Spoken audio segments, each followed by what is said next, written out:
வணக்கம். இன்னைக்கு இந்த வீடியோல நாம பார்க்க போறது இது எம்ப்ராய்டரி வர்க் பண்ண ஃபேன்சி காட்டன் saree. இப்போ இந்த சாரியோட ப்ளவுஸ் கிளாத் பாத்தீங்கன்னா ப்ளைனா இருக்கு. இப்போ இந்த சாரிக்கு பொருந்துற மாதிரி சிம்பிளா ஒரு மாடல், அதுவும் பியூட்டிஃபுல்லான அந்த மாடல் நம்ம பண்ணலாம். அது எப்படி பண்றது அப்படிங்கிறது தான் இந்த வீடியோல நம்ம பார்க்க போறோம். அதுக்கு முன்னாடி இந்த சேனலை இதுவரைக்கும் சப்ஸ்கிரைப் பண்ணாதவங்க சப்ஸ்கிரைப் பண்ணுங்க. சப்ஸ்கிரைப் பட்டனை கிளிக் பண்ணி பெல் ஐகானையும் கிளிக் பண்ணுங்க. இந்த சேனல்ல வர வீடியோஸ் எல்லாமே நீங்க மிஸ் பண்ணாம பார்க்கலாம். இந்த saree ஃபுல்லா இதே டிசைன்ல தான் இருக்கு.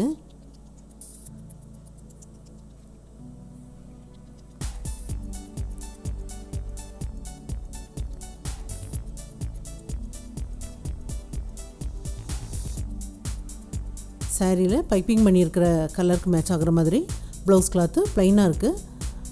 இப்போ இது பேக் சைடு அளவு லைனிங் கிளாத்தும் மெயின் கிளாத்தும் கட் பண்ணியிருக்கிறேன். ஷோல்டர் கட் பண்ணதுக்கப்புறம் இப்போ ஷோல்டர் வந்து 5 இன்ச்சுக்கு கட் பண்ணியிருக்கிறேன். ஷோல்டர் விட்டு 3 இன்ச்சுக்கு அடையாளப்படுத்துகிறேன். ஒரு கேன்வாஸை நம்ம எடுக்கலாம். ரெண்டாக மடிச்சுட்டு கிளாத்தோட உயரத்துலேருந்து 1/2 இன்ச் அளவு கம்மியாக எடுத்துருக்கிறேன். இப்போது கேன்வாஸை ரெண்டாக மடிச்சிருக்கிறேன். கிளாத்தோட மடிப்பு பக்கம் பக்கமாக வச்சுட்டு ஷோல்டர் விட்டு அடையாளப்படுத்துகிற பகுதியிலேருந்து தையலுக்குள்ளே பகுதியை விட்டுட்டு அடையாளப்படுத்துங்க. Neck 9.5 inch அடையாளப்படுத்துகிறேன். உங்களுக்கு எவ்வளோ தேவையோ அடையாளப்படுத்துங்க. மேலே நெக்கோட அகலம் 2.25 இன்ச் வரும். அந்த அளவை இந்த சைட்லேயும் அடையாளப்படுத்திடுங்க. நெக்கோட ஷேப்பு கொஞ்சமாக உள்பக்கம் வர்ற மாதிரி, அப்படியே வெளிப்பக்கம் ஒரு 1/2 இன்ச்லாம் வர்ற மாதிரி இந்த நெக் வரைஞ்சிடலாம். லைட்டாக பாட் நெக் ஷேப்பில் வரும். இப்போ இந்த நெக்குக்கு கீழே 3 இன்ச்சுக்கு அடையாளப்படுத்தலாம். இது நமக்கு டிசைன் பண்ணுறதுக்காக 3 இன்ச்சுக்கு அடையாளப்படுத்திட்டு இந்த நெக்கு வெளிப்பக்கம் இப்படி வளைவாக வருது பாருங்கள். அதிலிருந்து நம்ம கீழே 3 இன்ச்சுக்கு அடையாளப்படுத்தியிருக்கோம் பாருங்கள். அந்த பகுதிக்கு அப்படியே லைன் போட்டுருங்க. வளைவாக ஒரு லைன் நெக்கோட ஷேப்புக்கு தகுந்த மாதிரி போட்டாச்சு. மேலே 1/2 இன்ச்செல்லாம் அப்படி மார்க் பண்ணிவிட்டு ஷோல்டர் பகுதியிலேருந்து இந்த பகுதியில் வந்ததுக்கப்புறம் கொஞ்சம் வளைவாக அப்படி வெளிப்பக்கம் வர மாதிரி அப்புறம் அப்படியே கீழே கொண்டு இந்த டிசைன் அப்படியே முடிச்சிருக்கிறேன். இப்போ நம்ம வெளிப்பக்கம் வரைஞ்ச லைனில் அப்படியே கட் பண்ணி எடுத்துடலாம். சின்னதாக வளைவாக வர்ற மாதிரி வெளிப்பக்கம் வரைஞ்சி விட்டுருக்குறேன். இப்போ நெக்கு பகுதியில் இந்த டிசைன் பண்ணுற பகுதியும் சேர்ந்த மாதிரி கட் பண்ணியிருக்கிறேன். இந்த ஷேப்பில் இந்த டிசைன் வந்து சின்னதாக டிசைன் வர்ற மாதிரி பண்ணியிருக்கிறேன். இப்போ இது சாரியிலேருந்து கொஞ்சம் பீஸ் வந்து கட் பண்ணியிருக்கிறேன். இப்போ உள்பக்கம் உள்ள கேன்வாஸை வச்சுட்டு வெளிப்பக்கம் உள்ள கேன்வாஸ் வச்சு அயன் பண்ணுங்கள். அளவுகள் மாறாமல் இருக்கும். ஆனால் சாரீ கலரில் நமக்கு கிளாத்து கிடைக்கல அப்படின்னா, கொஞ்சம் டிஃப்ரெண்ட்டாக இருந்தது அப்படின்னா நீங்கள் சாரியிலேருந்து கட் பண்ணிவிட்டு அந்த நீங்கள் எடுக்கிற பீஸை வந்து சாரியில் வச்சு ஜாயிண்ட் ஆக்கிடலாம். இப்போ இது அயன் பண்ணதுக்கப்புறம் இந்த பகுதியில் உள்ள நம்ம வரைஞ்சிருக்கோம் பாங்க, அந்த பீஸை வந்து தனியாக கட் பண்ணி எடுத்தாச்சு. இது சின்ன பீஸ் 3 கேன்வாஸ் இருக்குது. எல்லாமே ரெண்டாக மடிக்கலாம். ரெண்டாக மடிச்சுட்டு இதோட நீளம் 2.5 இன்ச்சுக்கு அடையாளப்படுத்தலாம். மேலே 2.5 இன்ச்சுக்கு அடையாளப்படுத்துகிறேன். மடிப்பு பாகத்திலேருந்து 3/4 இன்ச்சுக்கு அடையாளப்படுத்தலாம். சின்னதாக இதை கோவி வடிவமாக வரைஞ்சி விடலாம். 3 பீஸ் இருக்குது. இது எல்லாமே அந்த சாரீ கிளாத்தில் வச்சு அயன் பண்ணியிருக்கிறேன். இப்போ இது லைனிங் கிளாத்து ப்ளவுஸ் கலரில் உள்ள லைனிங் கிளாத்தில் வச்சு இந்த பீஸ் அப்படியே அயன் பண்ணிடலாம். வெளிப்பக்கம் எக்ஸ்ட்ரா கிளாத் இருக்கிற மாதிரி விட்டு கட் பண்ணியிருக்கிறேன். இப்போ இது மெயின் கிளாத்தும் லைனிங் கிளாத்தும் சேர்ந்த மாதிரி அப்படியே ஜாயிண்ட் ஆக்கி விட்டுடலாம். ஜாயிண்ட் ஆக்கி இடுப்பு மடிப்பு பாகத்துக்கு நம்ம எக்ஸ்ட்ரா லைனிங் கிளாத்தை ஜாயிண்ட் ஆக்கி அடிப்பக்கமாக மடித்து ஜாயிண்ட் ஆக்கிடலாம். எல்லாமே தச்சு முடிச்சாச்சு. இப்போ இந்த பீஸில் நெக்கு பகுதியில் உள்பக்கம் கேன்வாஸோட எட்ஜில் தைச்சி விடுறேன். இப்போ வெளிப்பக்கம் நம்ம கேன்வாஸில் தைக்காமல் மடித்து தைக்கிற அளவுக்கு கிளாத்தை விட்டு கட் பண்ணி எடுத்துடலாம். ஏன்னா மடித்து தைச்சிட்டு இப்போ இதில் பைப்பிங் பண்ணோம் அப்படின்னா பைப்பிங் பண்ணுறதுக்கு ஈஸியாக இருக்கும். அதனால் நம்ம கேன்வாஸோட எட்ஜில் தைக்கிறதுக்கு பதிலாக மடித்து தைச்சிட்டு அதில் பைப்பிங் பண்ணலாம். இந்த சைடில் அந்த வளைவாக வர்ற பகுதியிலையும் கட் பண்ணி விட்டுருக்கேன். சைட்லேயும் 2 பகுதியில் அப்படியே கட் பண்ணி விட்டுருக்குறேன். இந்த டிசைன் வந்து வளைவாக வருது பாருங்கள். அந்த பகுதியில் கட் பண்ணிவிட்டு அப்படியே வெளிப்பக்கம் உள்ள கிளாத்தை நம்ம கேன்வாஸோட எட்ஜில் அப்படியே தைச்சிட்டோம் அப்படின்னா அது ஒரு தையல் தான் வரும். நமக்கு அந்த பைப்பிங் பண்ணுறதுக்கு கொஞ்சம் ஈஸியாக இருக்கும். கொஞ்சம் திக்னஸாக இருக்கும் பாருங்கள். தைச்சி முடிச்சாச்சு. இப்போ இது கிராஸ் பீஸை நம்ம அடிப்பக்கமாக வைக்கலாம். கொஞ்சம் கிராஸ் பீஸ் வெளிப்பக்கம் தெரிகிற மாதிரி விட்டு இப்போ மேலே இருக்கிற பீஸ் நம்ம மடித்து தைச்சிருக்கிறதுனால அதோட எட்ஜில் ஜாயிண்ட் ஆக்கலாம். எட்ஜில் ஜாயிண்ட் ஆக்கி அப்படியே திருப்பி விட்டுருங்க. இந்த வளைவான பகுதியில் அதுக்கேற்ற மாதிரி திருப்பி விட்டுட்டு நீடில் உள்பக்கம் இருக்கும்போது அப்படியே திருப்பி விடுங்க. இந்த பகுதியில் இந்த பகுதி வரைக்கும் தைச்சிருக்கிறேன். இந்த வளைவாக உள்ள பகுதியில் இந்த பகுதியில் நீங்கள் கட் பண்ணி விட்டுருங்க. கட் பண்ணி விட்டுட்டு அடிப்பக்கமாக திருப்பி எடுக்கலாம். இந்த டிசைனுக்கு நம்ம பாதி அளவுக்கு இந்த பைப்பிங் பண்ணிவிட்டு அதுக்கப்புறமா இன்னொரு சைடில் வந்து பைப்பிங் பண்ணலாம். இந்த கிராஸ் பீஸ் வச்சு நம்ம பைப்பிங் பண்ணிவிட்டு அதுக்கப்புறமா அந்த சைடில் கிராஸ் பீஸ் ஜாயிண்ட் ஆக்குங்க. ஏன்னா 2 பக்கமும் ஒன்று போல் நீங்கள் கிராஸ் பீஸை ஜாயிண்ட் ஆக்கிட்டு தனித்தனியாக அதுக்கப்புறம் பைப்பிங் பண்ணிங்க அப்படின்னாலும் அந்த கார்னர் பகுதி இந்த அளவுக்கு ஃபினிஷிங் வராது. ஒரு சைடில் நம்ம பைப்பிங் பண்ணி முடிச்சுட்டு இன்னொரு பக்கம் பைப்பிங் பண்ணலாம். இந்த சைடில் கரெக்டாக அந்த பகுதியில் அப்படி கட் பண்ணி விட்டுருங்க. இன்னொரு பீஸ் வைக்கும்போது அந்த கார்னர் பகுதியில் எக்ஸ்ட்ரா கிளாத்து இருக்கிற மாதிரி இப்படி விட்டு அந்த கிராஸ் பீஸ் வைங்க. கிராஸ் பீஸ் கொஞ்சம் வெளிப்பக்கம் தெரிகிற மாதிரி விட்டு அப்படியே ஜாயிண்ட் ஆக்குங்க. இந்த வளைவாக வர்ற பகுதியில் நம்ம இந்த கிராஸ் பீஸ் வச்சு ஜாயிண்ட் ஆக்குனதுக்கப்புறம் கட் பண்ணி விட்டுட்டு தான் அடிப்பக்கமாக திருப்பி விடணும். இந்த பகுதியில் அப்படியே கட் பண்ணி விட்டுருங்க, இல்லைனா இழுத்து பிடிக்கிற மாதிரி இருக்கும். இந்த மாதிரி நம்ம மடித்து தைச்சிட்டு தைக்கும்போது எட்ஜில் ஜாயிண்ட் ஆக்குறோம். அப்போ பைப்பிங் வந்து ரொம்ப மெல்லிஸாக இருக்கும் பாருங்கள். இப்போ இதில் முடிக்கும்போது இந்த எக்ஸ்ட்ரா அந்த கிராஸ் பீஸ் இருக்குது பாருங்கள், அதை அப்படியே நீளத்துக்கு இப்படி தைச்சிட்டு அந்த கார்னர் பகுதி வந்ததுக்கப்புறம் அந்த பகுதி அப்படியே அடிப்பக்கமாக அப்படியே மடித்து விட்டுட்டு இந்த கார்னர் பகுதியிலேருந்து இன்னொரு சைடுக்கும் அப்படி லேசாக ஒரு பக்கம் தைச்சிட்டு அப்படியே எடுத்துருங்க. அந்த மடிச்சிருக்கிற பீஸ் வந்து அடிப்பக்கமாக அது அப்படியே மடிஞ்சு அதோட ஜாயிண்ட் ஆகி அந்த கார்னர் வந்து ரொம்ப நல்லாயிருக்கும் பாருங்கள். இது 2ஆக மடித்து நம்ம சென்டரில் அடையாளப்படுத்தி விட்டுறலாம்.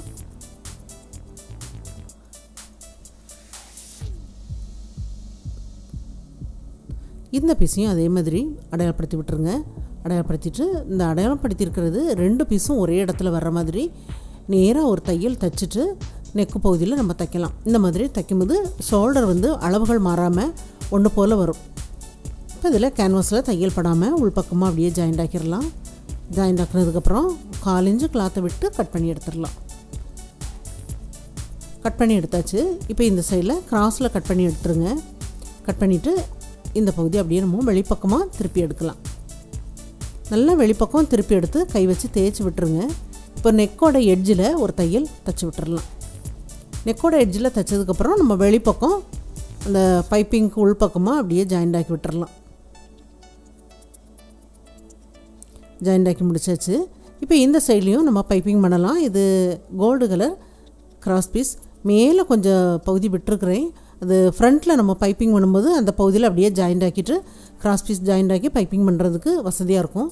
அதனால் கொஞ்சம் பகுதி அப்படி விட்டுட்டு இப்போ இதோட எட்ஜில் ஜாயிண்ட் ஆக்கியிருக்கிறேன். ஜாயிண்ட் ஆக்கி இப்போ இதை அடிப்பக்கமாக திருப்பி பைப்பிங் பண்ணலாம்.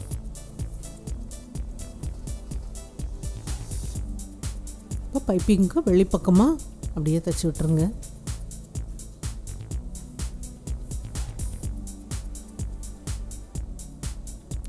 ரெண்டு பக்கத்துலேயுமே அந்த ஷோல்டர் பகுதியில் எக்ஸ்ட்ரா அந்த கிராஸ் பீஸ் வந்து விட்டுருக்குறேன்.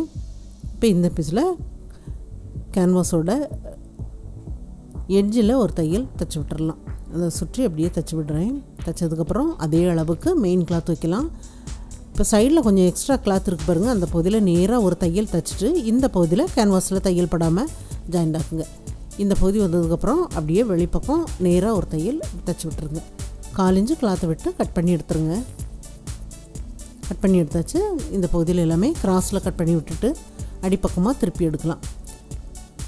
மேலே கொஞ்சம் பகுதி நேராக வெளிப்பக்கமாக தைச்சிருக்கோம் பாருங்கள், அது சைடில் ஜாயிண்ட் ஆக்குறதுக்காக. இந்த மாதிரி தைச்சி முடிச்சாச்சு. இப்போ இதோட எட்ஜில் ஒரு தையல் தைச்சிடலாம்.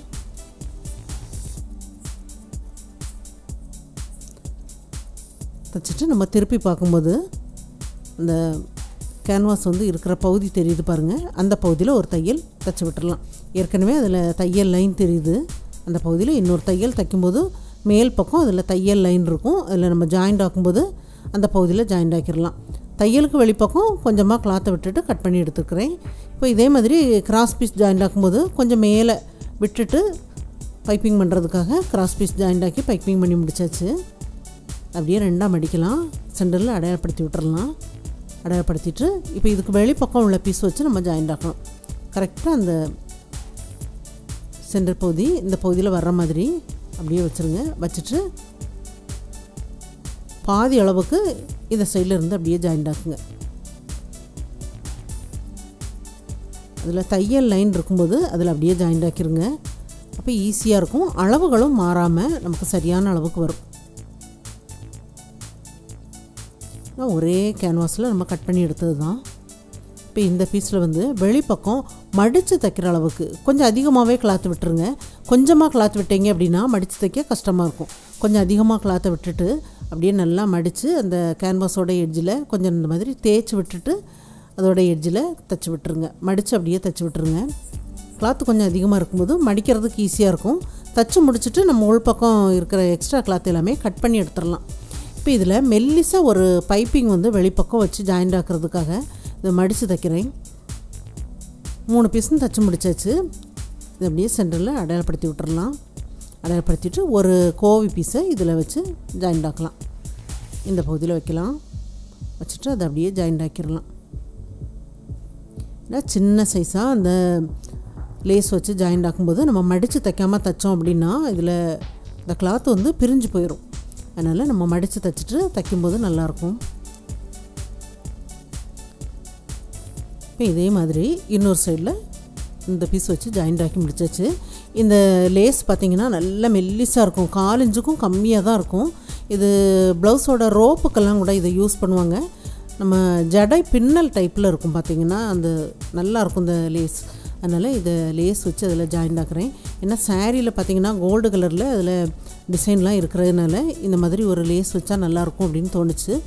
அதனால் இந்த மாதிரி வைக்கிறேன். இந்த 3 பீஸுக்கும் சேர்ந்த மாதிரி இந்த லேஸ் வச்சிடலாம். ஃபஸ்ட்டில் நம்ம ஆரம்பித்த பகுதியில் இந்த லேஸில் நம்ம லாஸ்ட்டில் தைச்சி முடிச்சுட்டு முடிக்கிற பகுதியும் ஆரம்பிக்கிற பகுதியும் நம்ம கட் பண்ணி விட்டுட்டோம் அப்படின்னா அதுக்கு மேலே ஏதாவது பீட்ஸ் ஏதாவது வச்சு நம்ம தைச்சி முடிச்சிடலாம். அப்போ பார்க்கும்போது அந்த ஃபினிஷிங்கும் நல்லாயிருக்கும். இந்த லேஸ் வச்சு தைக்கும்போது நல்லாயிருக்கும் பாருங்கள். இந்த மாதிரி நான் ஒரு 6 டிசைன் இருக்கிற மாதிரி இருக்கும். இந்த கோவி பீஸ்க்கு வெளிப்பக்கம் அந்த லேஸோட டைப் வந்து அந்த மாதிரி இருக்குது.